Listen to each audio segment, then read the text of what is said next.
I must inform you of a being that possesses this great healing force called the green light. The great healing force, which operates under the direction of the subconscious mind, is available to everyone. It is the life force which, if properly directed, could perfect every physical form, which could heal everything. It is the green light directed by Murdoch, ruler of Malakut. The secret is to understand how to direct his life force to release tension within, and to stimulate its vibration to bring all the cells of your physical form into harmony, one with other. Murdoch releases this same healing force within El-Qutb, the center of the sons of the green light. Through mind power focuses with full intensity upon the inner world and upon the acceleration and direction of the inner forces. Also employ the use of prayer and meditation, visualization of the presence of the green light, affirmation of the power of its presence, and stimulating, through focalizing thought force, the tremendous life energy within and surrounding the physical form. Through this focalized mind power, the green light forces act like a magnet stimulated within. It begins immediately to attract from the swirling sea of ethers around us, the sweeping current of green light which is awaiting to be drawn into any reservoir of life force. Thus stimulated, the physical form becomes an electromagnetic force field surging with increased power and drawing more and more potent currents into itself from the surrounding ethers. Every molecule, every atom which builds up the cells of the physical body, is built around a minute center of light which is the spiritual force. It is this infinite small light dot, divine in aspect, life of light from Anu, Yaa-Nun El, the Most High, the highest, which is the secret power that holds together the atom and the molecule. It is the center of the molecular solar system. The atom is nothing more than a tiny solar system charged with electric and magnetic power. If the atmosphere around you is completely charged with positive vitality, and the currents of life force is of joy and happiness, it is from the Anunnaki Seraphim. Zakar, son of the Anunnaki, our physical form automatically will take enough of it to supply a perpetual flow so that he would never experience illness. Murdoch, son of Damkina and Enki, is also known as Melchizedek, the angel Michael, Al-Qadr, Malachi Zodok, and his galactical name is Yaa-Nun. Melchizedek and Al-Qadr, the green one, is one and the same. Melchizedek is also called Malki Sadiq, in the Arabic language. It means angel of justice. His abode is on the fourth plane, which symbolizes his purpose as a medium between Anu, Yaa-Nun El, the Most High, the highest and human. Melchizedek is in tune with the fourth plane or the mental plane. This is the plane where man and mind meet. The revelations are given to man from the fourth plane. What makes Melchizedek able to communicate with the higher forces is the angelic forces in him that are double that of a normal man, which is 360 degrees of will, 180 degrees agreeable and 180 degrees disagreeable. 720 degrees Melchizedek, 360 degrees man, 180 degrees angelic beings. The mental plane is a plane that is symbolic of the principle, as above, so below. Melchizedek was the ruler of the Anunnaki, Elohim. He was in charge of the High Order of Zodok, a special group of elders who were to bring about a group of humans and teach them, once again, the path of righteousness, thereby keeping mankind from total destruction. When Murdoch, son of Enki and Damkina, also known as Melchizedek, was born, his people were very proud, for he was very powerful. He was powerful from birth.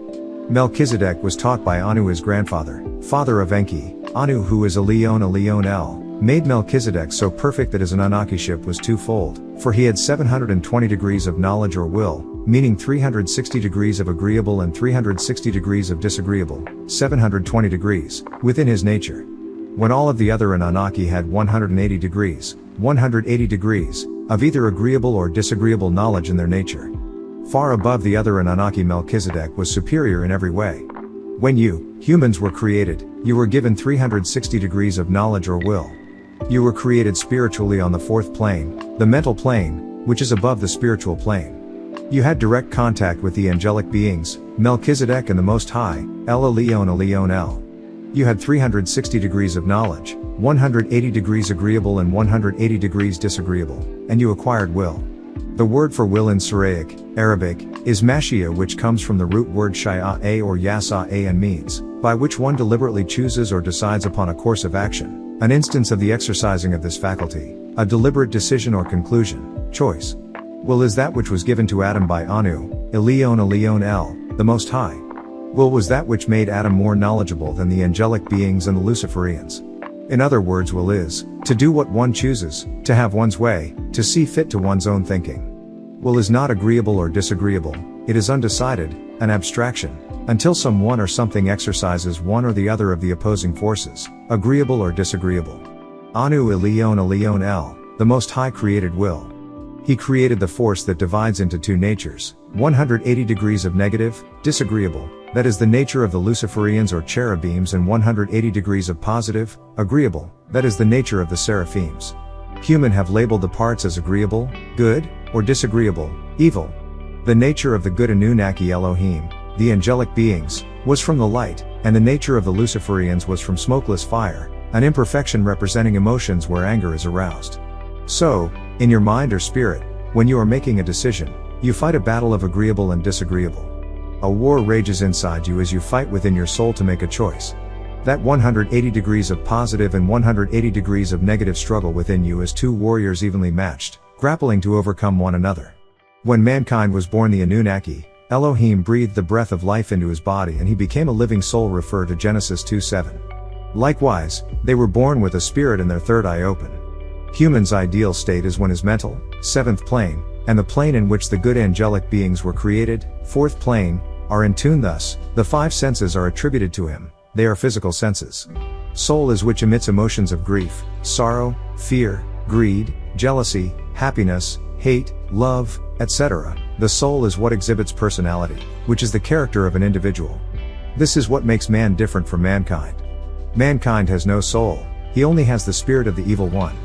His nature is negativeness. Even when he sets out to supposedly do an agreeable act, the end result is evil, disagreeableness. Melchizedek reigned over the kingdom of Salam. The kingdom of Salam was an ultra-advanced civilization that existed before the separation of Arabia from Africa. The parting of Africa did not come until the mortals, descendants of Seth and Laputa, rained down on the mountains. They sought to destroy the inhabitants for fear of their scientific experiments. These mortals did not understand the light that these scientists used, that which came from the sun, that shined on a certain point of a stone, that was cut by no man's hand, that broke down the lights of the sun into 7 different colors, which filtered out the right ray of light to cut metal and mountains. The scientists today call this the laser. This process by which these great scientists cut these stones was the science of the building of the pyramids. Structures of this type were built at various times in different parts of the world, such as Egypt, Sudan, Ethiopia, Western Asia, Pakistan, Greece, Cyprus, Italy, Thailand, Mexico, and India. Pyramids are also located on some islands of the Pacific Ocean.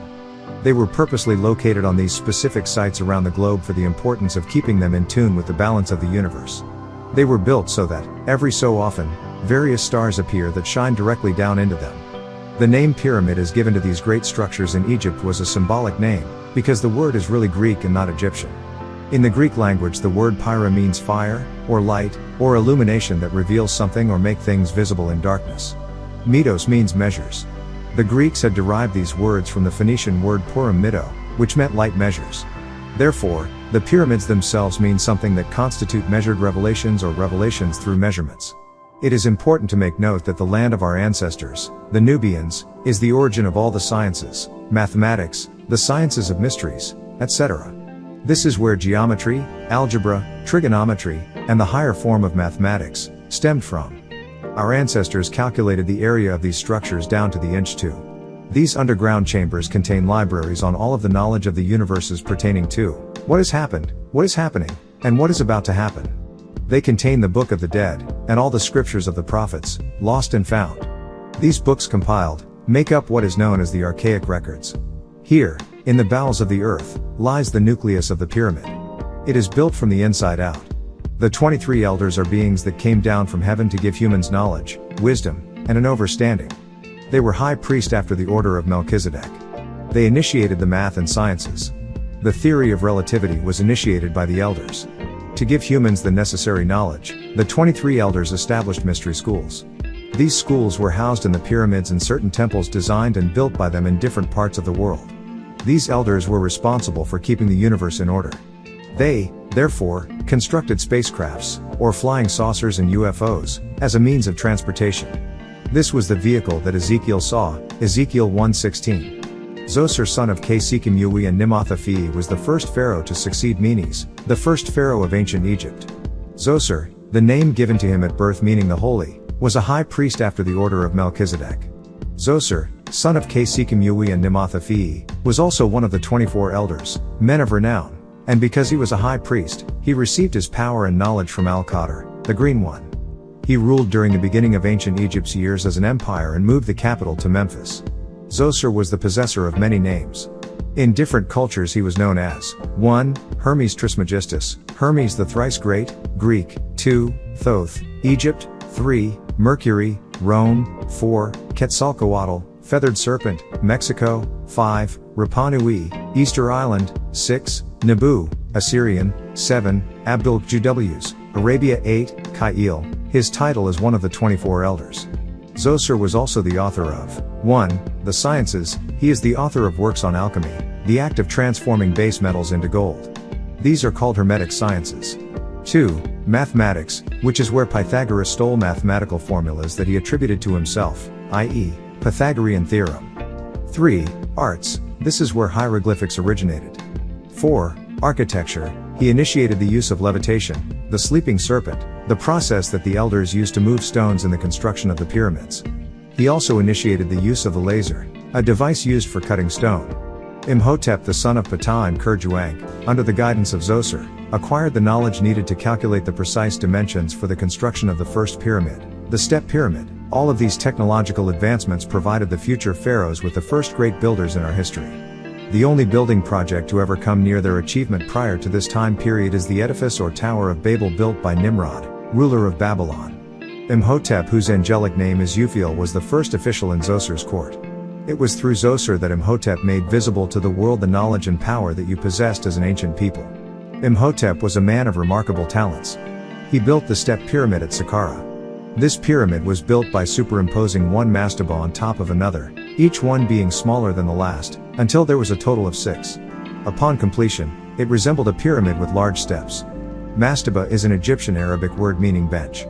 Made of brick, mastabas served as tombs before the idea of pyramids became a reality. The original mastaba can be seen at the bottom of the structure. It was succeeded by a 4-step pyramid, which was in turn succeeded by the final 6-step construction. According to the Freemasonry doctrine, the Temple of Solomon was constructed without human hands, with neither hammer, axe, or any iron tool. The stone was squared and polished by a worm called Samis. The stone is also called a shurma or shamir. However, the mastabas at Saqqara that Imhotep built was 210 feet long on each side and approximately 25 feet high. Then, Imhotep extended the mastaba on all sides until its base was about 400 feet by 350 feet. He then placed smaller mastabas on top of it until he had 6 mastabas of decreasing size, reaching a total of 200 feet. The Step Pyramid is one of the oldest man-made buildings of its kind to exist. During the reign of Zoser, hieroglyphics had been perfected. It was used to express the lifestyle of the people of the time. Hieroglyphics is not a spoken language, it is simply a picture story. Many so-called historians who claim to know the history of ancient Egypt say that hieroglyphics is a spoken language. This is not true. How could anyone speak in pictures? Hieroglyphics is the means by which you of the present know something of your Nubian past.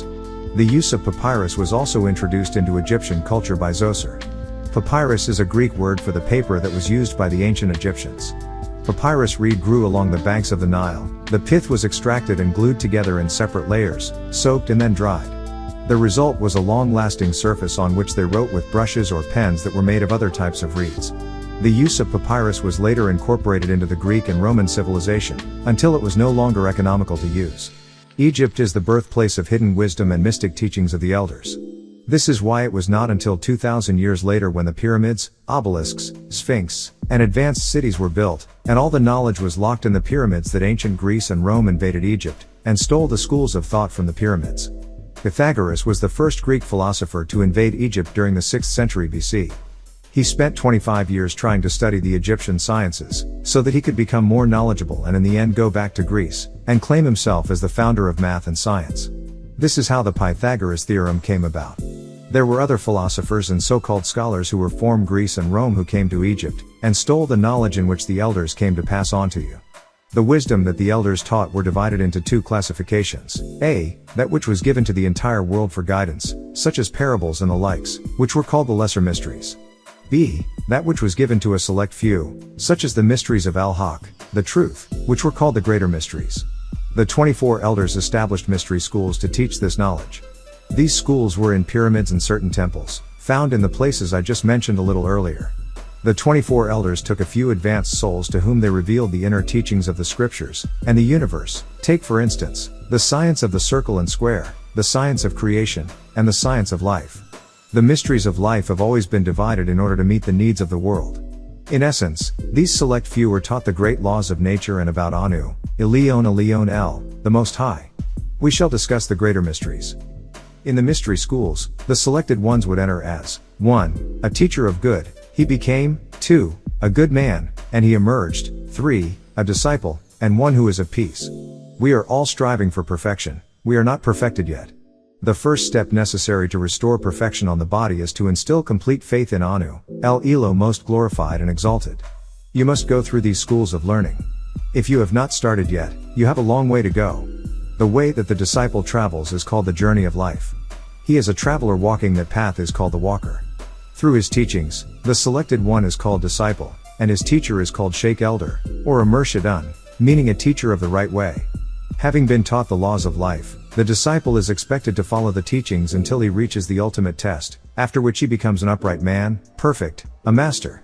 As was said, all the prophets and some of their disciples were taught the mysteries: Enoch, Abraham, Ishmael, Noah, Isaac, David, Solomon, Moses, Job, Elijah, John, Al-Mahdi, Jesus, Daniel, Ezekiel, Jeremiah, etc. In selecting the advanced souls who were prepared to receive the inner teachings, many rigid tests needed to be passed before the door to wisdom opened, and so it is still today. Within the mystery schools there was a guardian at the gate of the inner temple. No one could pass by him to enter the temple to the inner knowledge unless he could give a certain sign, a secret word, and a certain grip only known by certain brothers who are in ignorance, as well as the intellect. Only the disciples who were worthy would know, having remembered these secrets from teachings given by the Sheikh while the disciple was in a trance, for his consciousness would have been spiritually unfolded. In trance many truths were revealed.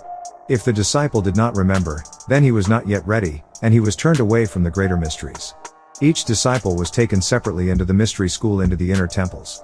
He was left alone and his initiation was definite and divine.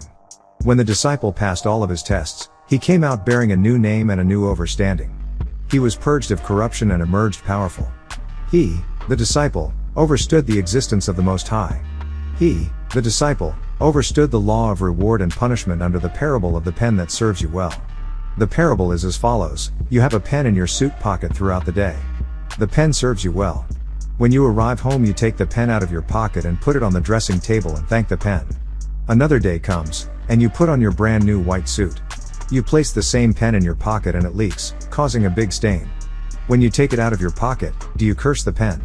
You should say Masha Allah, what Allah wills.